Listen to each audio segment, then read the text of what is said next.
On July 4th, 2026, the United States will celebrate its Semiquincentennial, its 250th birthday. But for millions of citizens, the most permanent reminder of this milestone will be stamped directly inside their newly issued passports. The federal government is rolling out a massive campaign called 350 for 250, a sweeping initiative with the explicit goal of engaging all 350 million Americans in the anniversary festivities.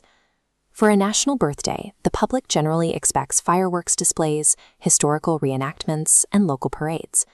The administration, however, is taking an additional route, physically altering the everyday artifacts and documents we use to prove our identity and participate in the economy. This anniversary marks a transition in federal commemoration. The milestone is being used to move beyond a temporary celebration and create a permanent physical presence within the nation's public institutions and daily paperwork. The logistics originate in Washington, D.C., under the banner of the Freedom 250 initiative. From the Capitol, 6 18-wheeler mobile museums, known as Freedom Trucks, will travel across the 48 contiguous states, designed to bring physical historical exhibits directly to 20 million Americans. Back in the Capitol, the 555-foot Washington Monument is serving as a massive 360-degree projection canvas to host a multi-night storytelling event. The content driving these events is strictly traditional. The focus remains heavily on the classic 1776 wartime mythos, highlighting the Founding Fathers, the Continental Army, and the battlefields of the Revolutionary War. The Department of Education is pushing this narrative into K-12 classrooms through the History Rocks Trail, which includes a newly minted Presidential 1776 Award for students who master the colonial curriculum. Local communities are encouraged to reflect on specific, widely recognized acts of colonial rebellion, such as the Boston Tea Party.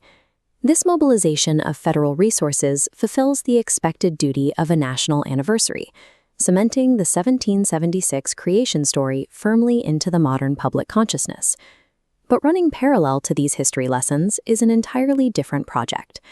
The State Department is finalizing a redesign of the United States passport. On the interior visa pages, citizens will find a limited edition design featuring a portrait of President Trump and his signature, printed directly over the text of the Declaration of Independence. The Treasury Department is applying a similar directive.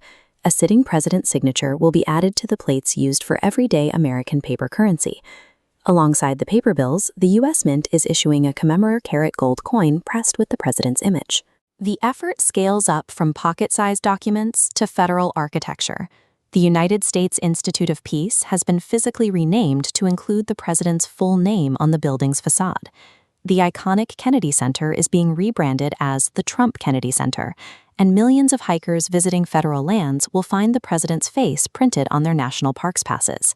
These executive actions produce a specific outcome for the 250th, souvenirs that linked a 2.5-century legacy to one sitting individual. The fireworks over the National Mall will fade by July 5th, and the traveling museums will eventually end their tours. But the minted currency, the updated national parks passes, and the newly issued passports will remain in circulation for a decade or more. 50 years ago, during the 1976 bicentennial, the government's commemorative strategy was strictly retrospective. The aesthetic and focus stayed tightly bound to the original 18th century founders. The 2026 approach reveals a distinct psychological shift in how the government handles its own history. By inserting his portrait and name into the bedrock documents of the state, the current executive visually positions himself as a peer to the original founders. Future generations will look back at 2026 through the lens of these branded items.